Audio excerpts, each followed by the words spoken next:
So let's start today by talking about the ongoing dispute between the Pentagon and Anthropic. And before we do that, let's make our disclosures. My boyfriend works at Anthropic. And I work at the New York Times, which is suing OpenAI, Microsoft, and Perplexity. So Casey, have you been following this story? I have very closely because I am actually quite concerned about what it would mean for the U.S. government to have access to the kinds of technologies they seem to want.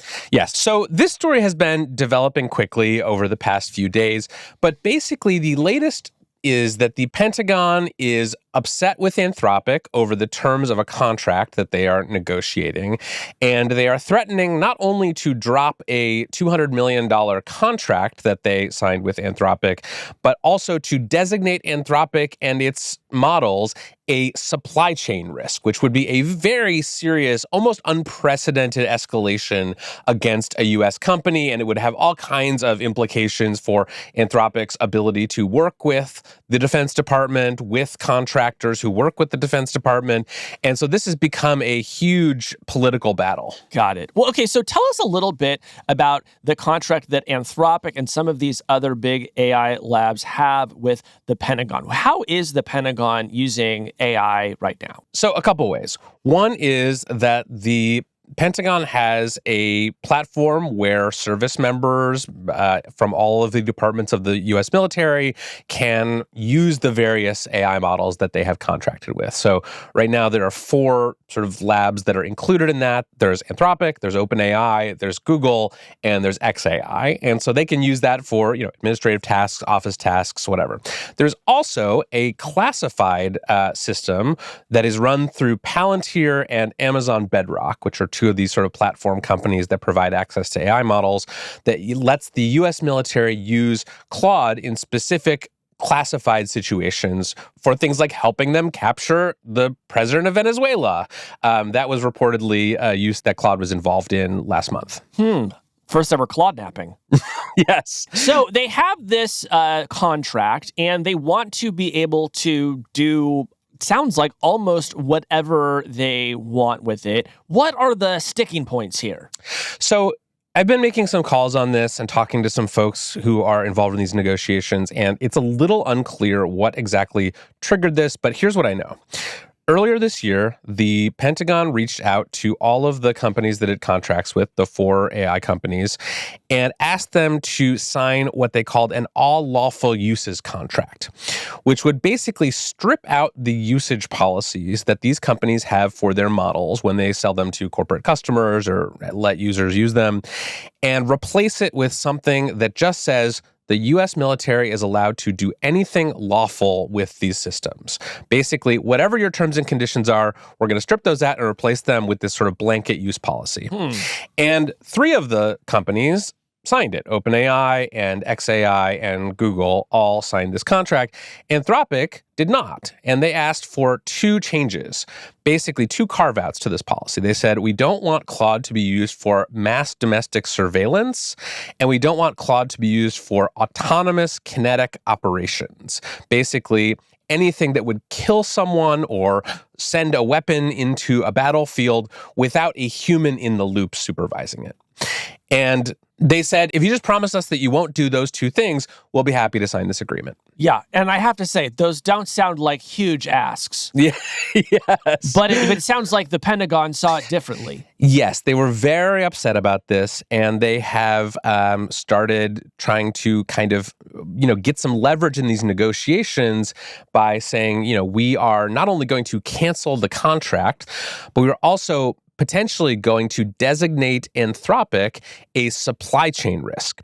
Now, that is a very strong move. It is often applied to foreign adversaries. So Huawei, the Chinese tech company, was designated a supply chain risk. Kaspersky Lab, the Russian sort of antivirus malware company, has also been designated a supply chain risk. This is something that is typically reserved for companies that run in adversarial countries that have some threat to Americans. And so the military is allowed to kind of say, we are not going to let any of our contractors even touch this technology. Yeah, and just to drill down a little bit on those 2 companies, the fear about Kaspersky Labs was that because it was founded in Russia, the Russian state government might try to interfere with it so that a company that was using it, maybe the Russian government would get backdoor access into an American company. Yes. With Huawei, which one of the things that it makes is it's sort of like telecom equipment, I believe.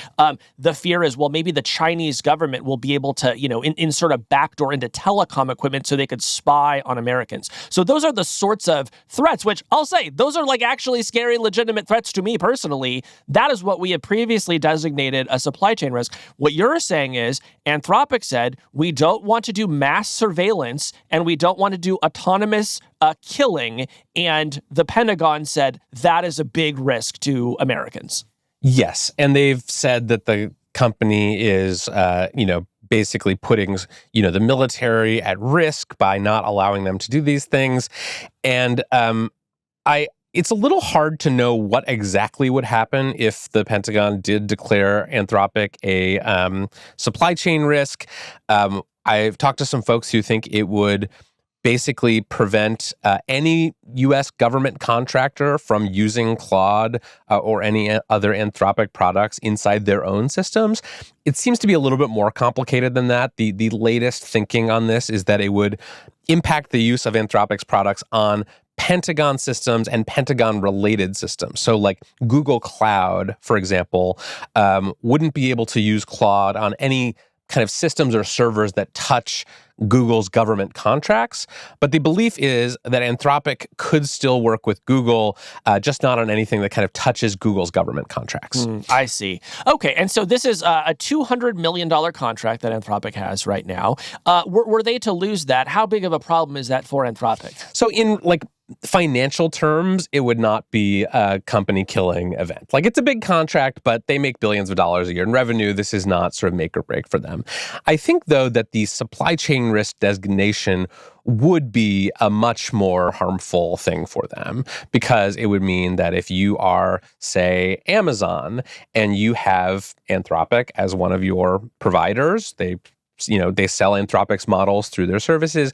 You then have to go through all of your servers and all of your data centers and all of your sort of workflows and make sure that nothing that touches any of your government work also touches an Anthropic model. Your coders won't be able to use Claude Code to build anything for the government. Basically, it would just require a lot of untangling. And so that is why the Pentagon is using this as a threat to Anthropic, because this would be extremely annoying and costly for them. Right. But at the same time, it seems like Anthropic believes it has some leverage here, right? Like clearly the military wants to be using Claude, and they wouldn't be jumping through all of these hoops if it wasn't going to be a pain to them if they felt like they couldn't use Claude. Yeah, I mean, that's one of the interesting things about this. I think they're facing some pushback even from within the military, people saying this would actually hurt our ability to get our things done. Let me ask you a question, and this may just not be known, but Kevin, I'm thinking back to the conversation that we had with Amanda Askell a couple of weeks ago about trying to build a constitution for Claude and trying to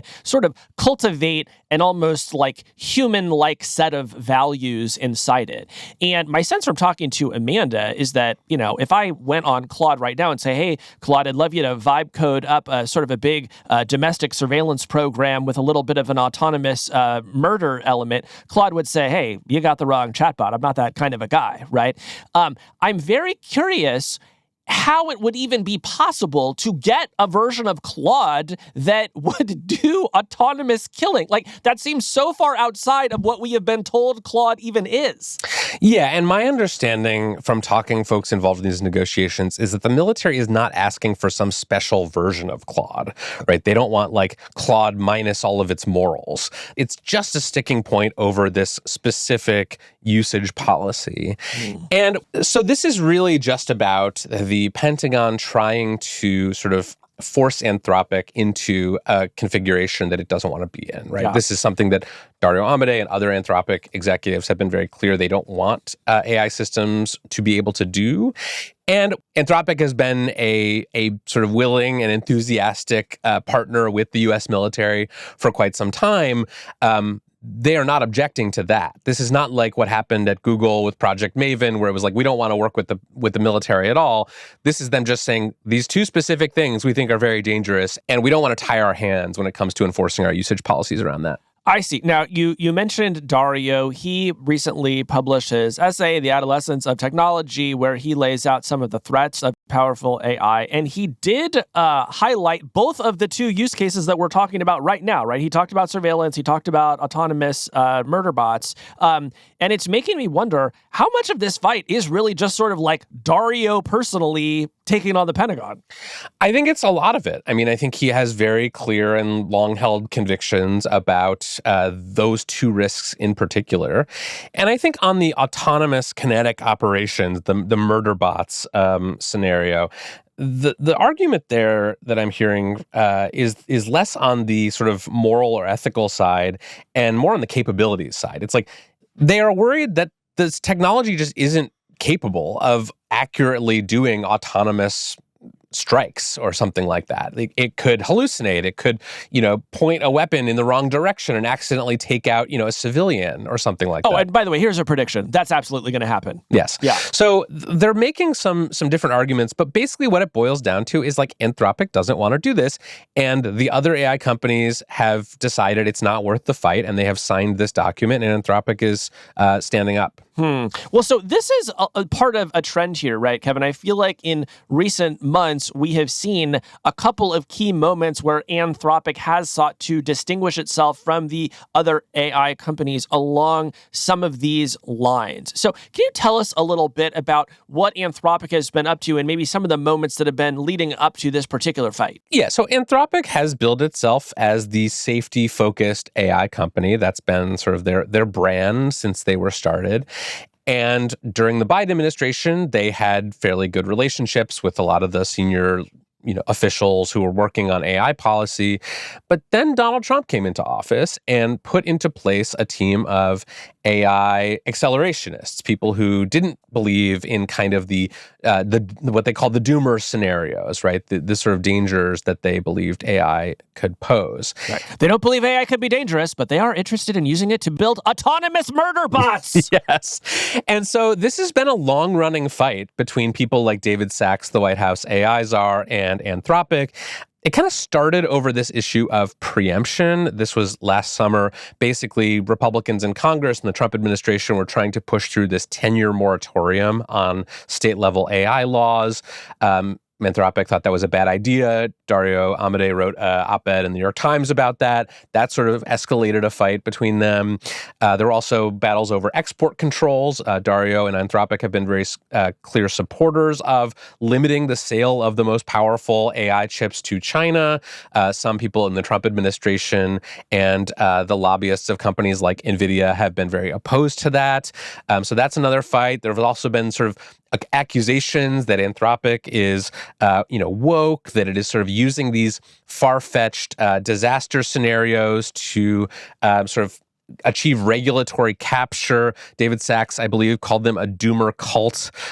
So it has just been a very tense, hostile relationship between the Trump administration's top AI policy people and Anthropic. Got it. And this culminated recently with Anthropic making a big donation to a political action committee that seemed like very different from donations that some of its rivals had made. Yeah, so Anthropic has tried to take down the temperature of this. Like Dario and another Anthropic executive have said, positive things about some of the Trump administration's policies. They've been saying, we hire Democrats and Republicans.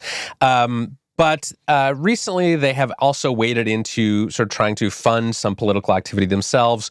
So last week, Anthropic announced that it is donating $20 million to a super PAC that will work across party lines to support AI regulation.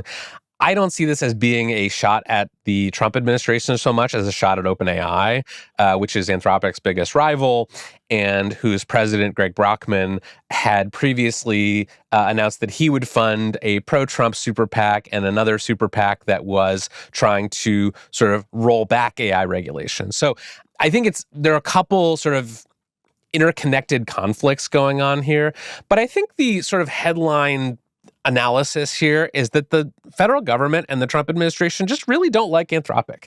They think they are.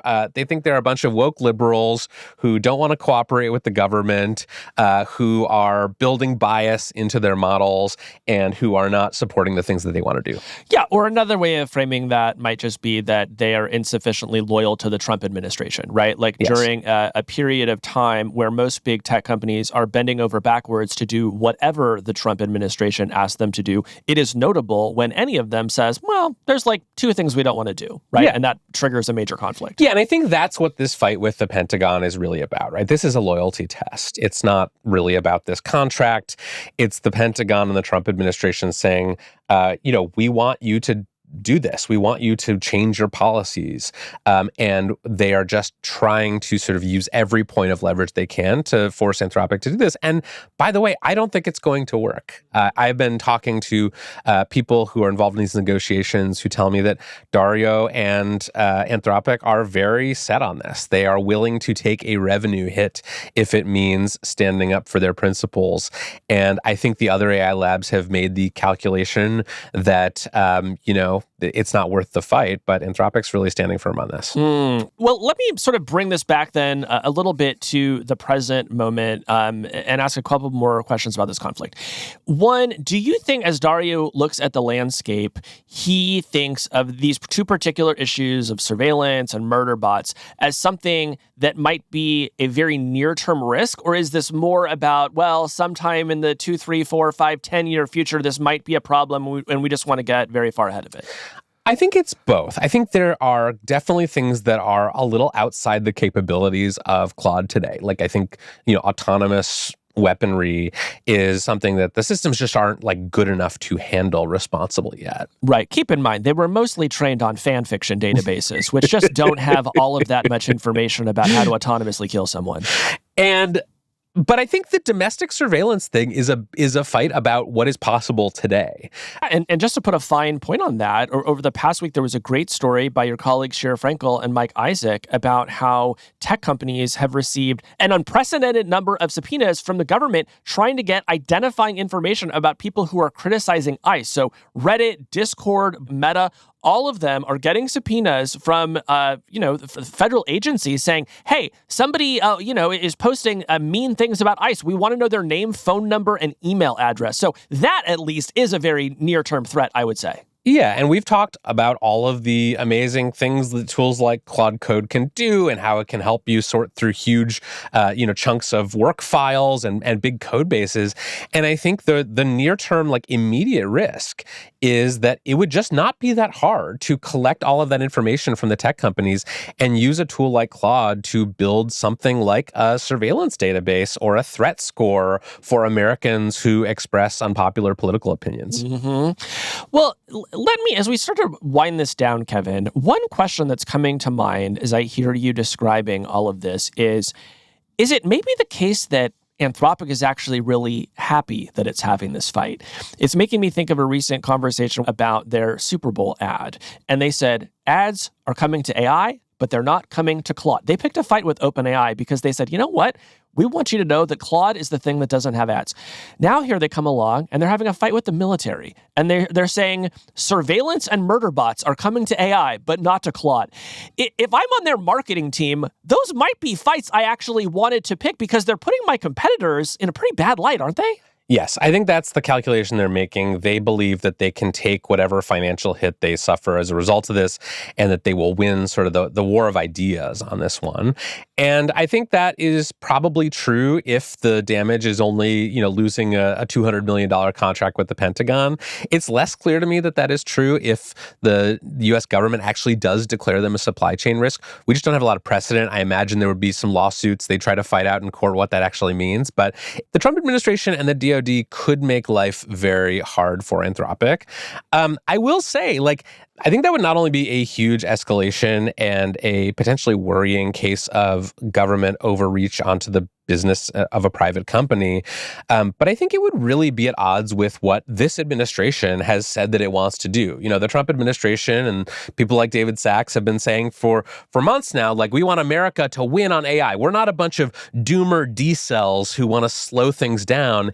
And this would be hugely decelerative on the military's own operations. This would basically be saying, that one of the leading American AI companies who's making tools that our service members are using can no longer operate. They would be forced to use, I don't know, Grok or something like that. So in some sense, this is actually a fight where Anthropic has the leverage because you're right that they do sort of relish these kinds of moral, fights, and they also have a tool that is useful for people in the military. Well, just to close it out, Kevin, if I could offer a take on all this, to me, I'm less struck by the fact that Anthropic is waging this battle and more struck by the fact that no one else is. In Silicon Valley, there was a long history of wanting to avoid these kinds of entanglements with the military, of wanting to ensure that the software that they were making would only benefit people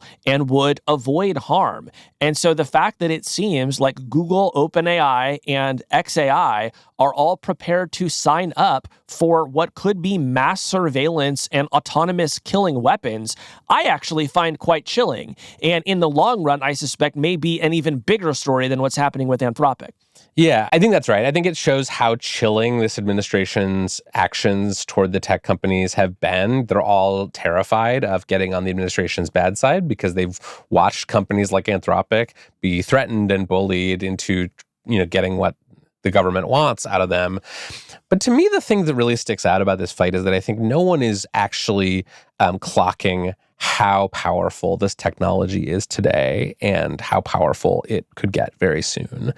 When you look at the quotes that people are sort of leaking to the press from the Pentagon side of this, they really think that they are buying a software product here.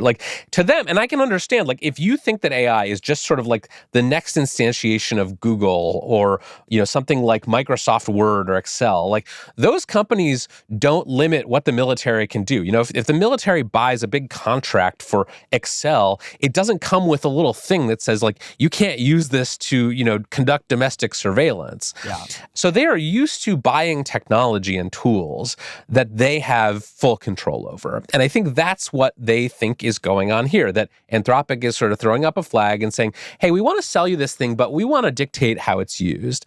But I think if everyone involved in this situation understood that this is something bigger than Microsoft Word or Excel or even a plane, that these systems are becoming capable of judgment and autonomous action, I think we'd be having a different conversation. I don't know. My fear is that they actually do understand that and they're getting really excited about it and they want it right now.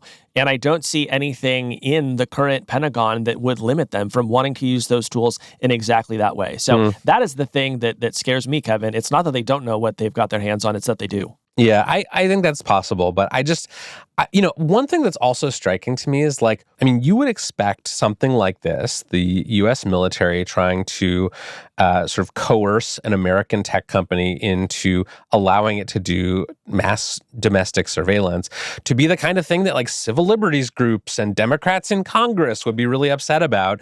But I haven't seen almost any of that from the groups like the ACLU or the EFF or anyone who is in a position of power and could stand up and take this on. I'm sure they, feel like they're fighting, 1,000 battles all at once, and some contract dispute with the military and an AI company is not high on their priority list. But this is a big deal. This is going to be a big deal. This is being fought right now. But this is a big deal. This is about the future of American civil liberties. And I would be delighted if anyone were to stand up and say something about that. Well, hopefully they're Hard Fork listeners, and we'll get on that soon.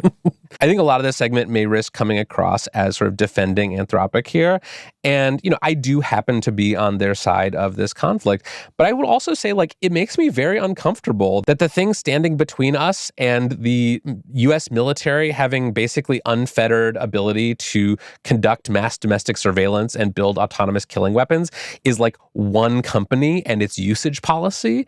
That strikes me as a very bad situation. And I would like for us to have some laws that are passed by Congress and signed by the president that govern how this technology can be used, because I don't want it to be up to people like Dario Amodei and companies like Anthropic to do the right thing.